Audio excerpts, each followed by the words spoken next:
Selanjutnya saya akan menjelaskan materi terakhir, yaitu kebijakan pemerintah terkait pendidikan.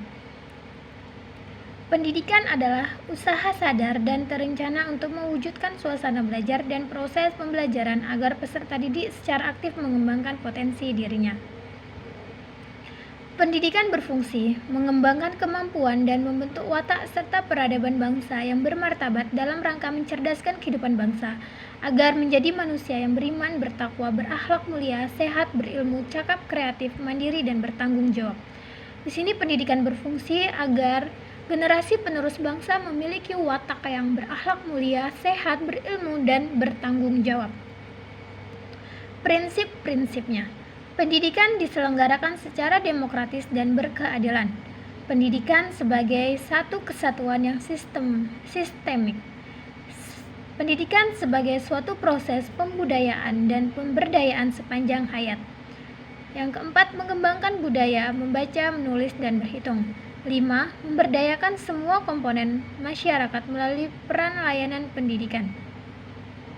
Hak dan kewajiban pemerintah terhadap pendidikan. Yang pertama, setiap warga negara berhak memperoleh pendidikan yang bermutu yang diberikan oleh pemerintah serta layanan dan kemudahan serta menjamin terselenggaranya pendidikan yang bermutu. Yang kedua, wajib menjamin tersedianya dana guna terselenggaranya pendidikan bagi setiap warga negara yang berusia 7-15 tahun. Nah, jadi hak dan kewajiban pemerintah terhadap pendidikan yaitu setiap warga negara Indonesia berhak memperoleh pendidikan yang bermutu, dan seharusnya pemerintah memperhatikan pendidikan-pendidikan yang ada di desa-desa terpencil, apakah pendidikan itu bermutu atau tidak. Jika tidak bermutu, maka itu adalah hak dan kewajiban pemerintah untuk memutukan sekolah tersebut.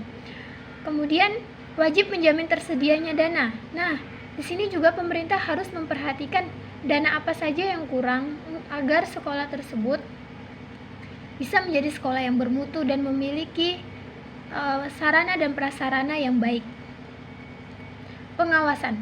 Pemerintah melakukan pengawasan atas penyelenggaraan pendidikan pada semua jenjang dan jenis pendidikan. Pengawasan dilakukan secara transparan dan akuntabilitas publik. Diatur berdasarkan dengan peraturan pemerintah. Nah, dalam pengawasan ini pemerintah juga melakukan secara transparan, tidak boleh diam-diam, karena bisa saja tidak sedikit dalam pengawasan ini banyak pemerintah yang korupsi dengan dana dan diatur berdasarkan peraturan pemerintah. Kita tidak boleh mengadakan peraturan sendiri, kita harus mengikuti peraturan yang diberikan oleh pemerintah. Manusia membutuhkan pendidikan dalam kehidupannya agar manusia dapat mengembangkan potensi diri. Namun, hal tersebut tidak lepas dari pengawasan pemerintah terkait pendidikan. Nah, di sini manusia itu membutuhkan pendidikan dalam kehidupan agar manusia memiliki potensi diri yang bermutu dan berakhlak mulia serta memiliki tanggung jawab. Karena pada dasarnya zaman sekarang ini bisa dilihat generasi penerus bangsa yang semakin lama semakin tidak baik, dan jadi diharapkan manusia dan pemerintah harus